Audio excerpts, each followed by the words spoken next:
So my last video was mostly a whole lot of yelling and like angry shit, which is good. But it's fun. But this video I'm gonna go a little calmer, a little more intellectual.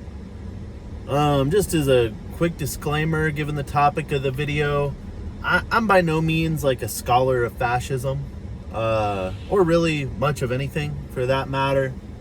I got a degree in political science with a minor in history from Texas State University, which I finished in 2016, in December of 2016.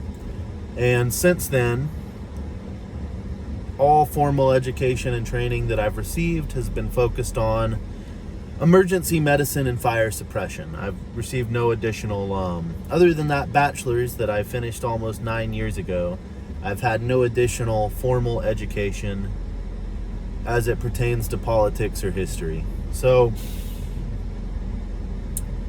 you can take what I have to say on those topics with a pretty big grain of salt. But what I'm talking about today is essentially the question, is MAGA a fascist movement? And I think that to most people, regardless of what their answer to the question is, this is a question that seems not worth asking. Either you have TDS if you think it is fascist, or you're a fucking fascist apologist if you would answer no, it's not. There's not a lot of wiggle room in a lot of people's view of this question, but I think it's one worth addressing with a degree of intellectual rigor. So that's what I'm going to attempt to do. So first, we need to think about how difficult it is to pin down what fascism is in the first place. Because after all, fascism meant a lot of different things in a lot of different places. For instance, in Nazi Germany, fascism, of course, was obsessed with racial purity, bans on race mixing, extermination of people considered undesirable. But that wasn't the case of fascism broadly. There were fascist movements in Spain, for instance, in the interwar period where race mixing was encouraged. They wanted to make race mixing mandatory. And both of these conflicting views came from misunderstandings of a relatively new science at the time, Darwinian evolution.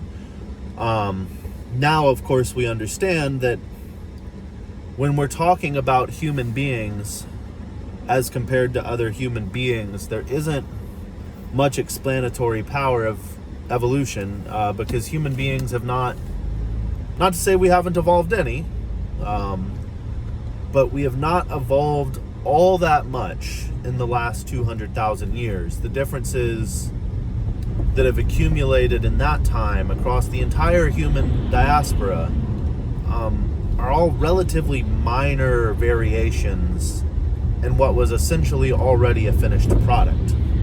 But in the interwar period, at the time of the rise of fascism, Darwinian evolution was a very new science, and they didn't know what we know now, and a lot of fascist theory was built around that, whether it wound up coming to the conclusion of racial purity is good or race mixing is good.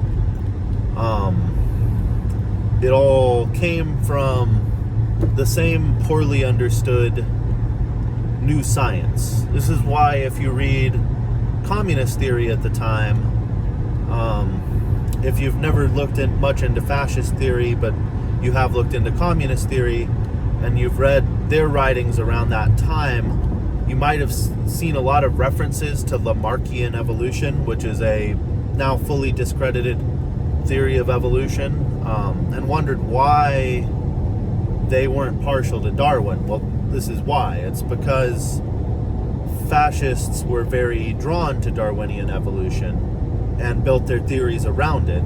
So in response, communists of the day tended to draw towards Lamarckian evolution, which was still seen as a legitimate competitor in evolutionary theory to Darwin. This is even further afield, but when you look at things like the failing of Soviet agriculture with Lysenkoist agricultural policies, a lot of that came back to Lysenko's belief in Lamarckian evolution. But back on the theory of fascism, all of this aside about evolution is just to say that fascism meant a lot of different things in a lot of different places, even when it had very similar ideological underpinnings.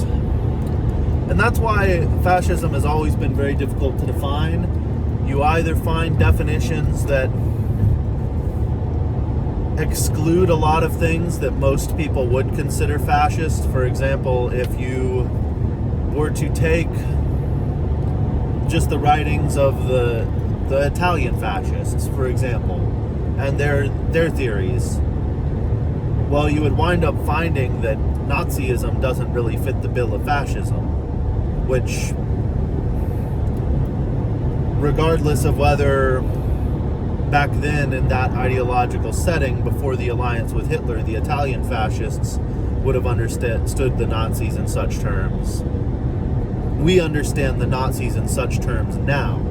So for our conception of fascism to be meaningful, we have to have a definition of fascism that includes both the Nazis and the Italian fascists. So other definitions are perhaps too expansive, though. Umberto Eco's work on fascism has been criticized because when you look at the components of fascism, they are so broad, or at least, if not so broadly interpreted by Eco himself, at least so broadly interpretable that most liberal democracies, indeed most countries on earth, would be considered fascist, which is not a particularly meaningful definition of fascism either.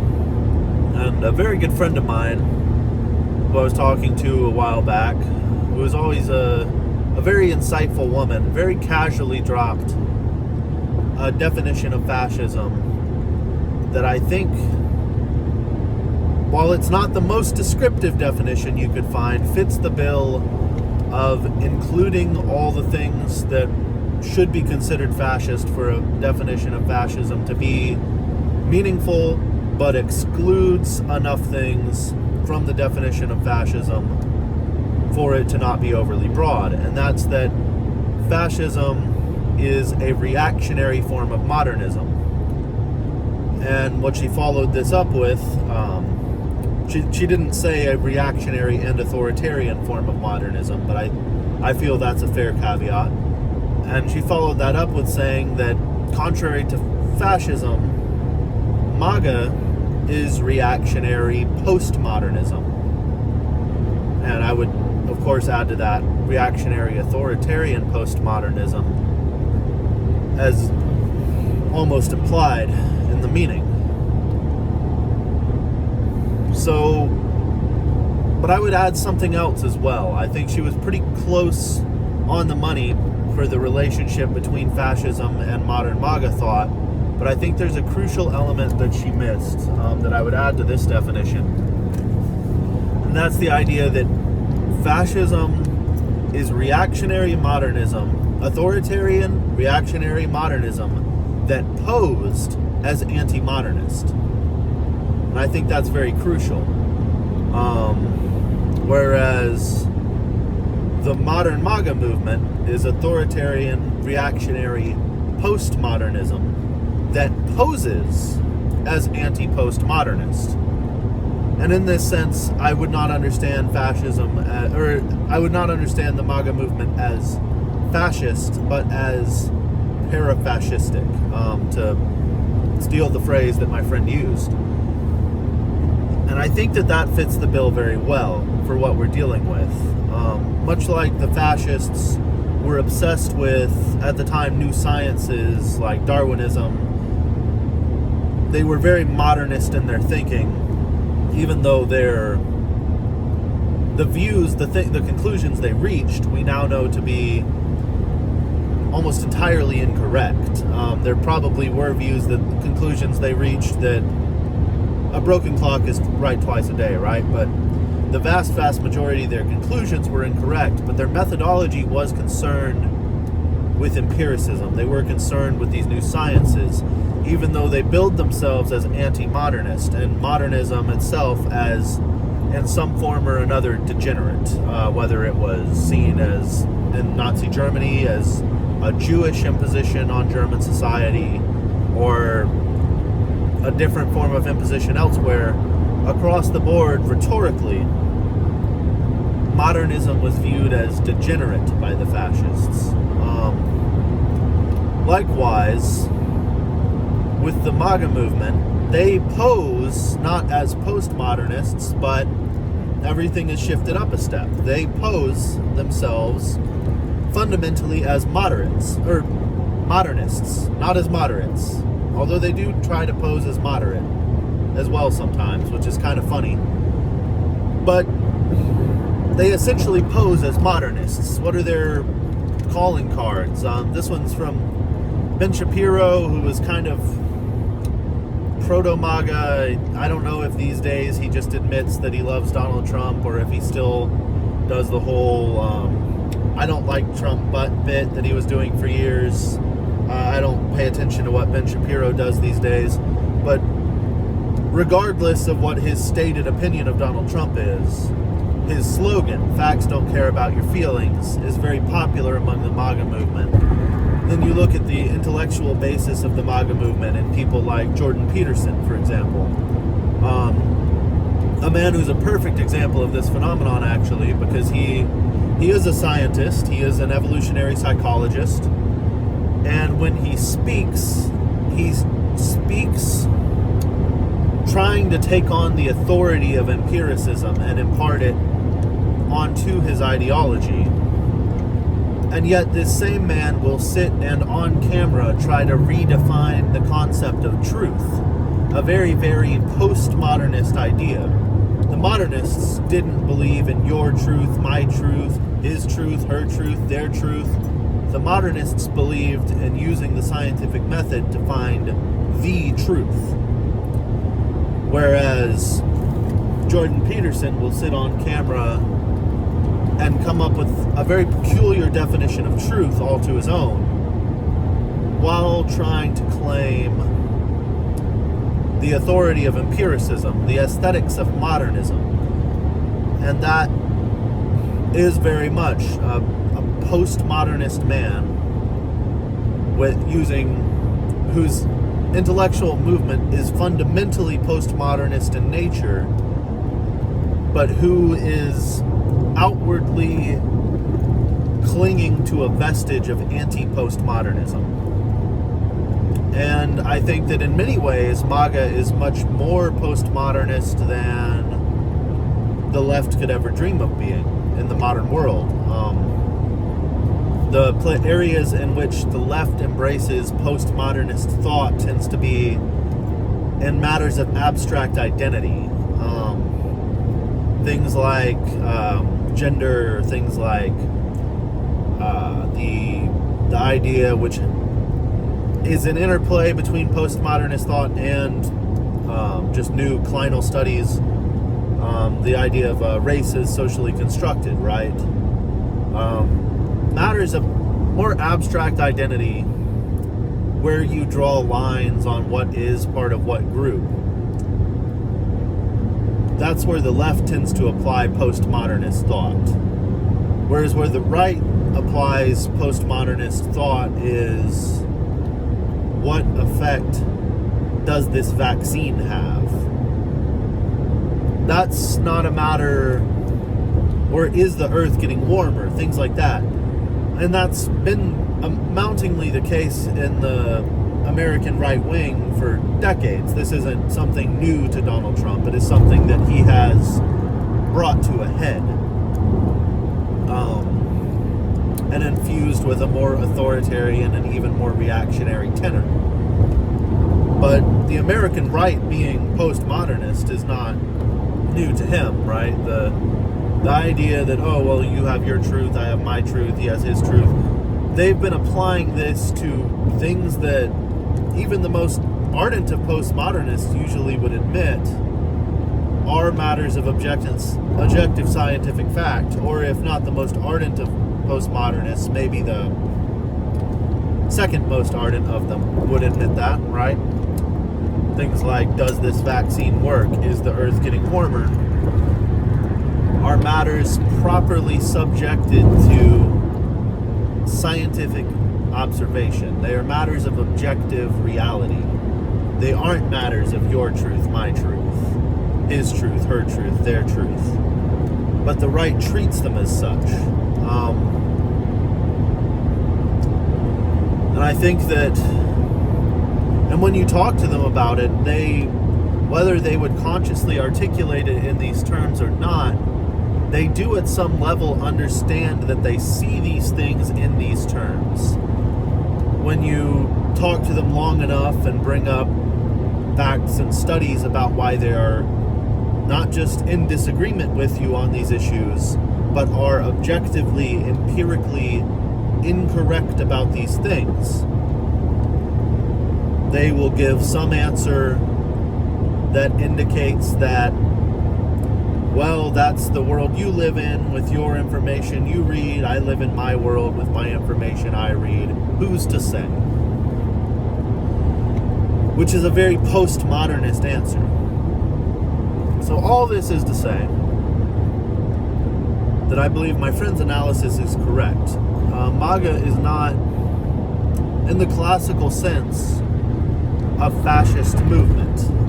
It is a parafascist movement, a parafascistic movement, whereas fascism was authoritarian, reactionary, modernism, posing as anti-modernism.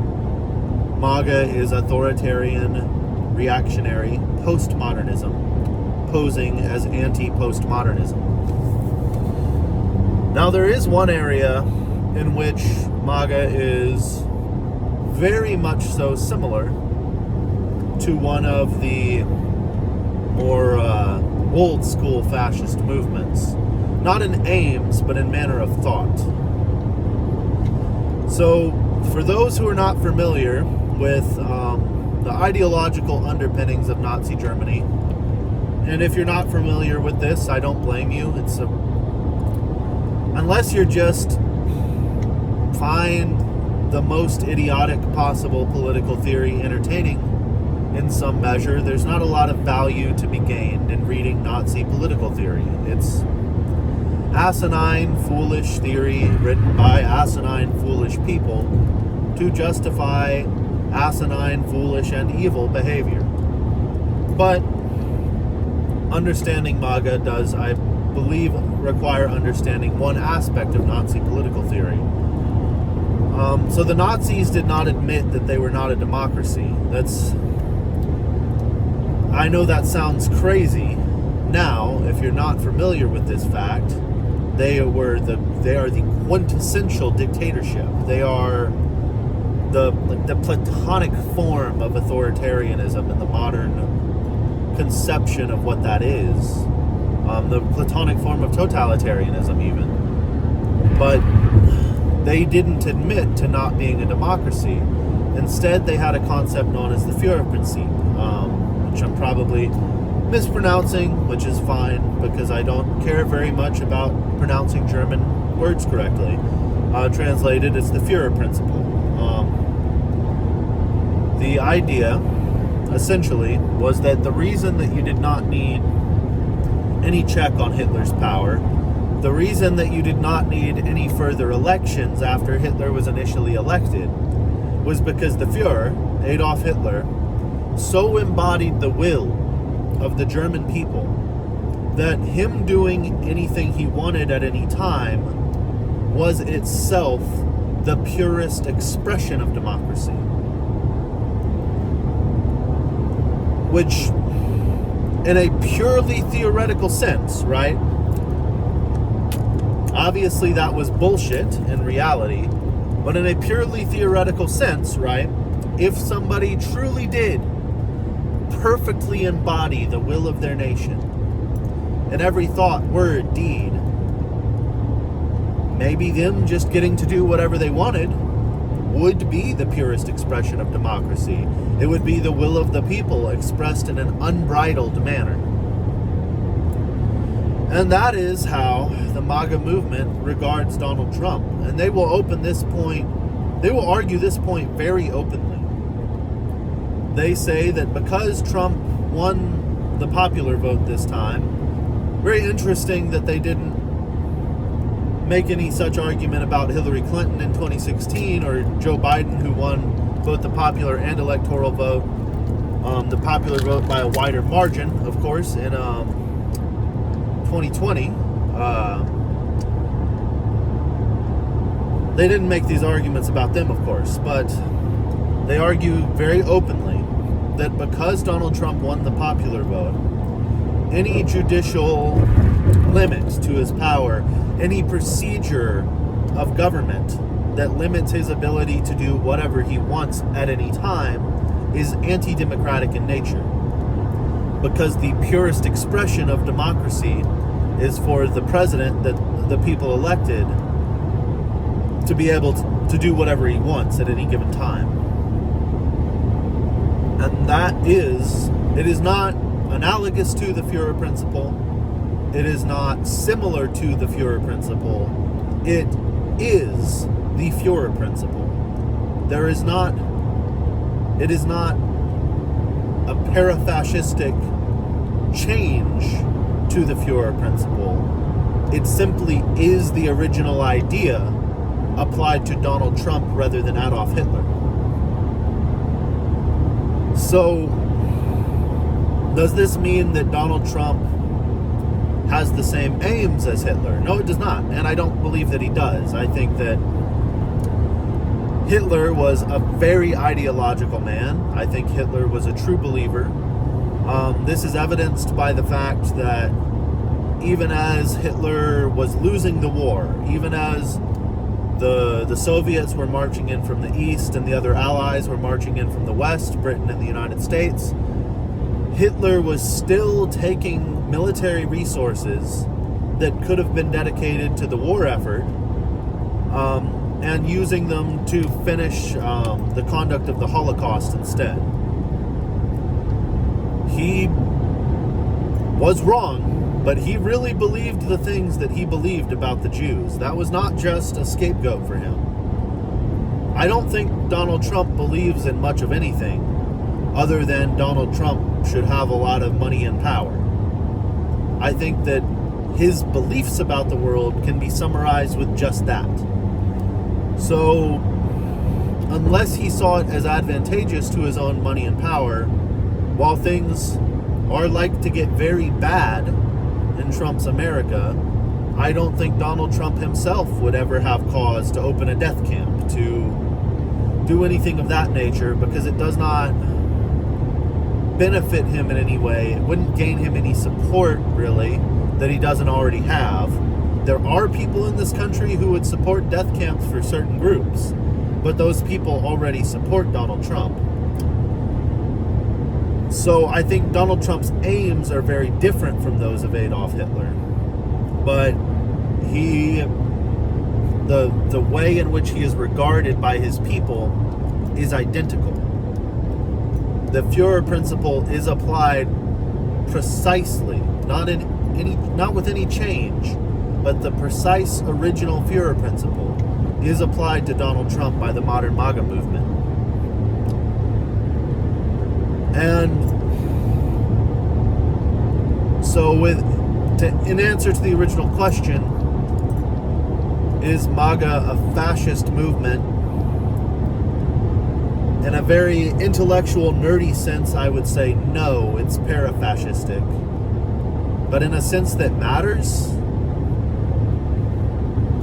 yeah. MAGA is the modern world's answer to what fascism was in its day. And there's the ways in which they think and how bad things could get if somebody who is ideological, like perhaps J.D. Vance, were to take power in this new ideological framework.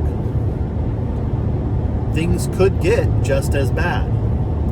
As evil as he is, as much as I hate the man, the one saving grace of MAGA having power is the fact that Donald Trump does not really believe things.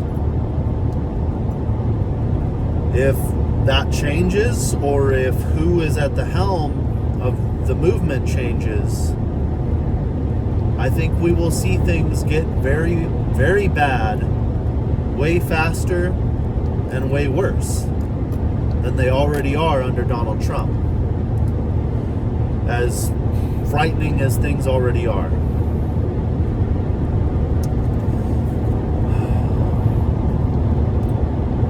I think that's about all I have to say about that.